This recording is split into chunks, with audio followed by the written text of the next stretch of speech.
When the internet began, bulletin board services, or BBS, became the first online communities of the so-called information superhighway.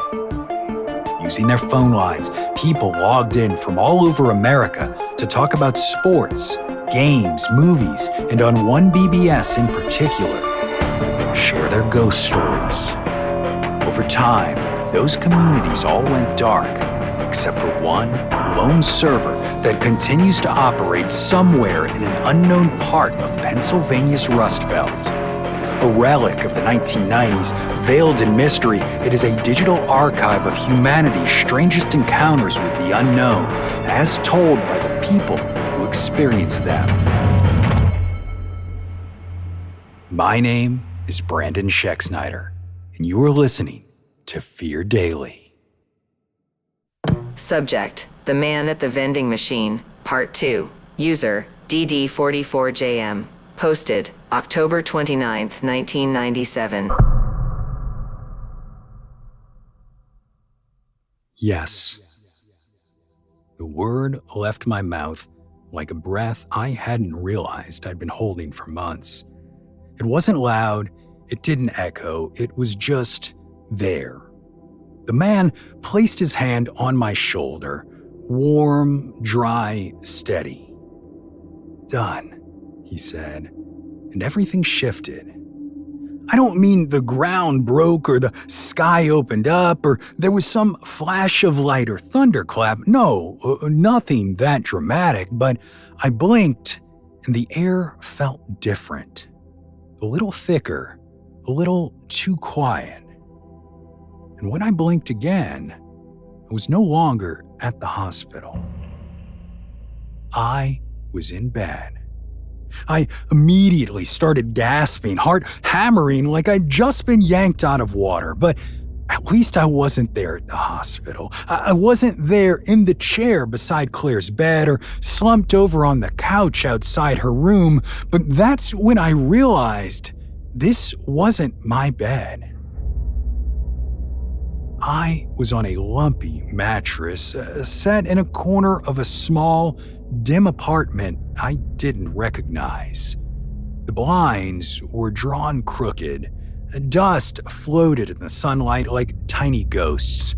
A single fan turned in the ceiling, rattling with every pass. The air stank of takeout and detergent. There were no photos on the wall, no clothes on the floor, no toys, no sign of a life shared with anyone else. I staggered out of bed, panic mounting before my feet even hit the cold floor. My throat was dry. My hands were shaking. I opened one drawer after another, empty or full of strange things I didn't remember owning. It was a single man's apartment. That was clear. No signs of Emily, no signs of Claire. I made it to the bathroom and braced myself against the sink. My face stared back at me, bloodshot eyes, 5-day stubble, but the mirror was covered in Post-it notes. Things like rent due first, a trash Tuesday, Friday, a pickup suit. Suit? I opened the closet. 2 suits, identical, still wrapped in dry cleaner plastic. What the hell was this? I found a ring of keys on the counter by the door, 6 of them, a key fob and a miniature flashlight. My hands closed around them like a lifeline. I opened the door expecting to see my neighborhood, but instead there was a gray hallway with peeling paint and flickering lights greeting me. Apartment 3B. Some old complex I didn't know. I ran outside. The parking lot was cracked asphalt. 12 cars, none familiar. I hit the key fob, waiting for a chirp. Nothing. Tried another button, another, still nothing. The panic turned electric. What was happening?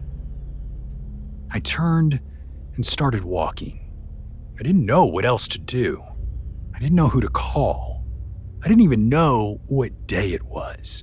I just knew that whatever this was, it was not mine. I did not belong here. So I started walking toward the only place that ever meant anything. Home. My real home. The further I walked, the worse it got. My heartbeat thumped behind my ears. I kept seeing flashes. Claire in the hospital bed, Emily crying in the stairwell, the man whispering, "Done." But they were jumbled now, overlapping like old film reels played out of sync. I passed streets I didn't recognize, trees that looked wrong, stop signs that buzzed, but finally, I reached my old street. And there it was, the house. The front lawn a little overgrown, the flower beds, the oak tree out front, and in the driveway, our car, the gray SUV with the dent in the back bumper and the LSU sticker on the window. I stopped, trembling, because there, on the grass, was Claire. She was laughing, playing with one of the neighbor kids, tossing a ball back and forth barefoot, hair braided, sunlight catching on her little face like it always used to. I couldn't move. My body turned to stone. But then, as the shock wore off, I ran toward her. "Claire!" I shouted. "Claire, it's me, baby!" She looked up and everything changed. The smile dropped from her face. Her whole body froze. She took a step back, eyes wide, ball rolling to a stop in the grass. "Claire!" I called again, reaching out. "It's me. It's Daddy." But she just screamed, turned and bolted toward the front door. I kept running after her and I was crying now, shaking and sobbing. "Claire, please, it's me." She disappeared into the house, the door slamming behind her. I reached the yard and stopped cold by the porch. The door opened and Emily stepped out. She didn't look confused. She looked scared. "Who are you?" she shouted. "What the hell do you want?" I took a step forward, palms open. "Emily, it's me. Please, you have to remember, it's me." "Get away from my house," she snapped. "How do you know my daughter's name?" "It's me," I screamed. "I'm your husband, Claire's father. We were in the hospital. I made a deal. I don't know what happened, but please, just look, it's me." "Stop saying her name." She was yelling now, stepping backwards, declaring, "I swear to God, I'll call the police." I held her hand. I was sobbing now, sinking to my knees on the sidewalk. "You begged me not to give up. You told me we'd get through it. You wore that red scarf every night in the hospital. I bought you coffee at 3 a.m. when she had seizures and you couldn't sleep, remember? Please, God, please, just tell me you remember." And then a voice came from behind her. Warm, calm, familiar. "Honey," it said, "it's okay. I'll take care of this." Emily turned, and there he was, the man from the vending machine. He was wearing a soft blue sweater, was clean-shaven, smiling that same impossibly kind smile, the one that made your blood run cold if you looked at it too long. He stepped forward, placed a hand on Emily's shoulder, and looked me square in the eye. "Look, friend," he said gently, like we were just two guys bumping into each other in a grocery store. We made a deal and you got what you wanted. It just cost you more than you realized.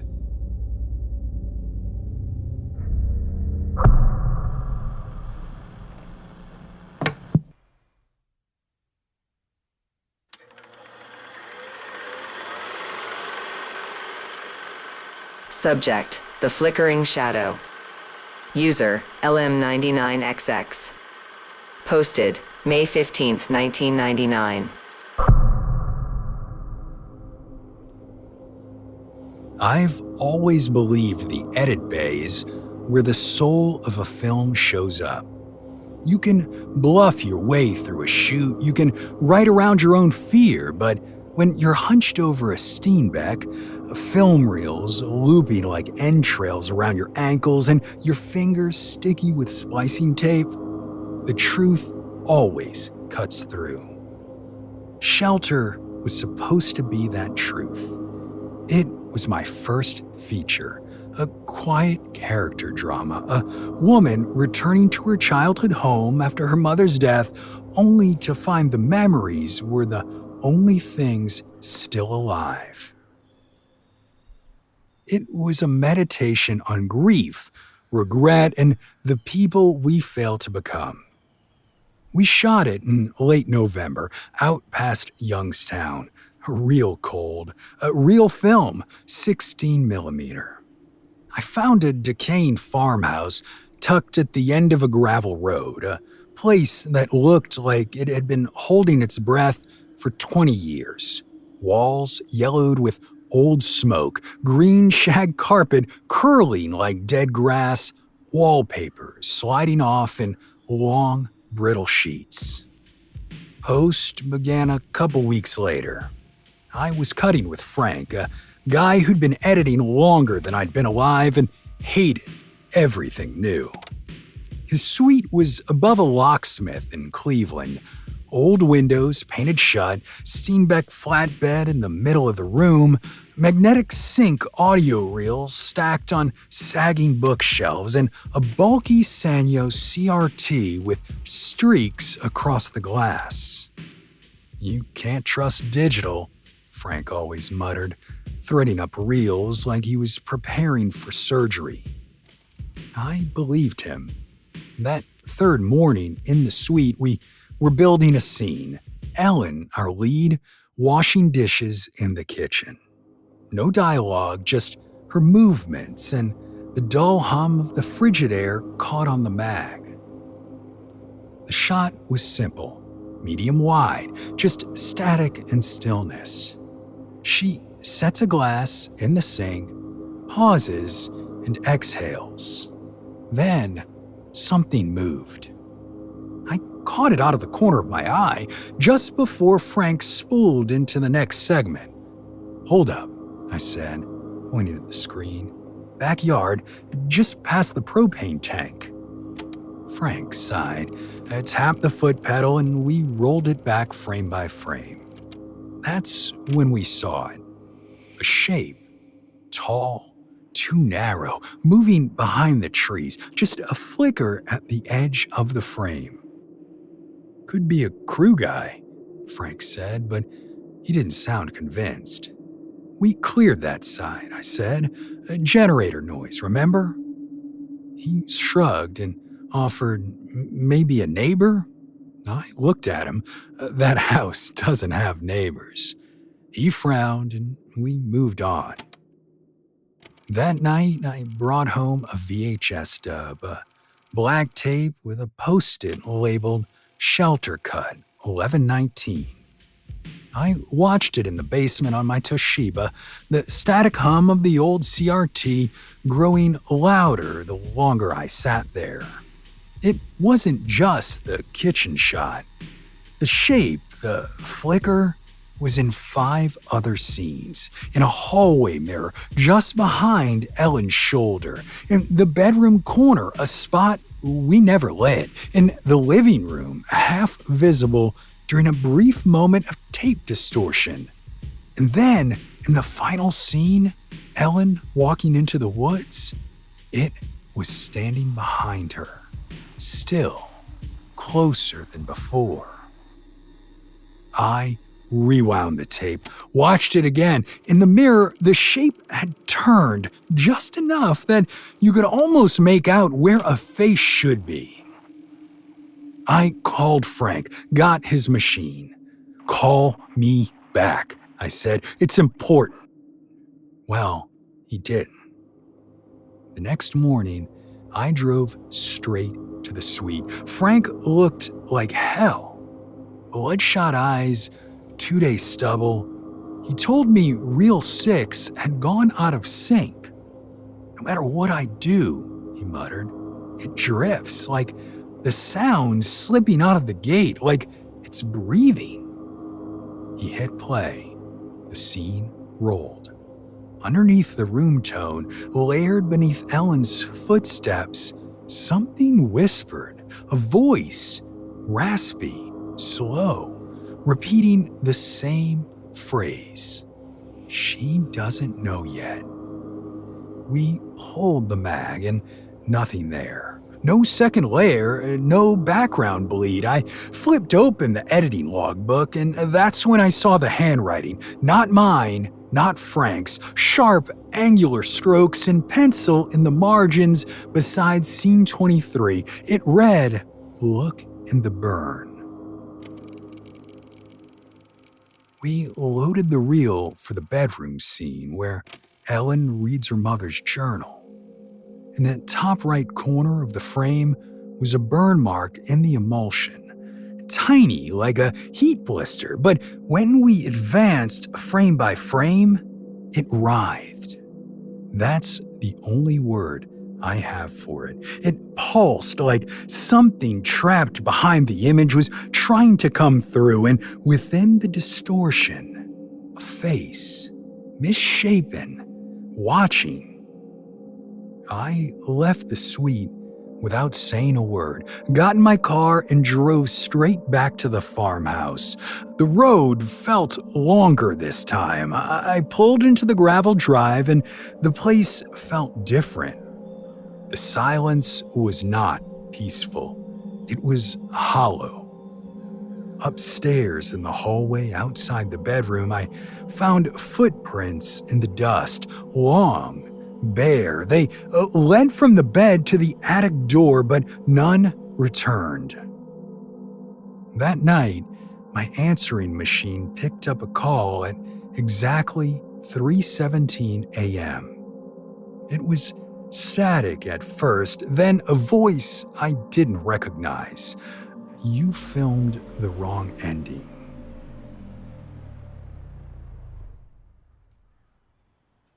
Next morning, a padded envelope was on my porch, no return address, and inside a unmarked VHS.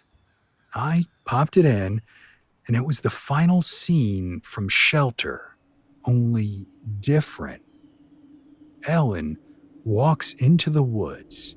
She stops and cries.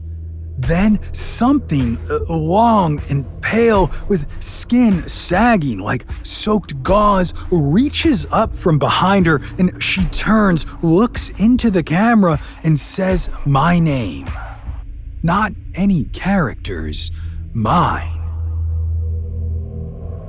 I yanked the tape, pulled out the ribbon, and then smashed it open with a claw hammer on the back patio, scattered the pieces in the alley. We never finished the film.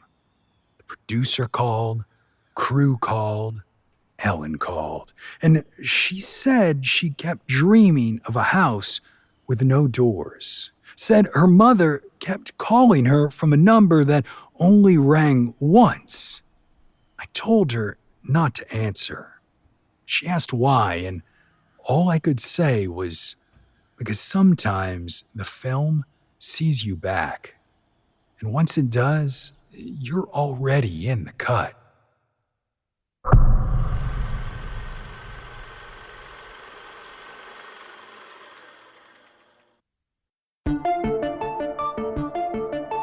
Fear Daily is an independent podcast hosted by Brandon Schexnayder and written by Brennan Storr, with Joanna Smith serving as the consulting editor, audio production by Rachel Boyd and sound design by Southern Gothic Media.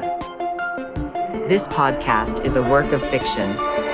Names, characters, places, and incidents are either products of the author's imagination or are used fictitiously. Any resemblance to actual persons, living or dead, or to real events or locations, is entirely coincidental. Ad-free versions of Fear Daily are available now on your favorite podcast apps. For more information, visit feardaily.com. But move fast, before the server goes offline.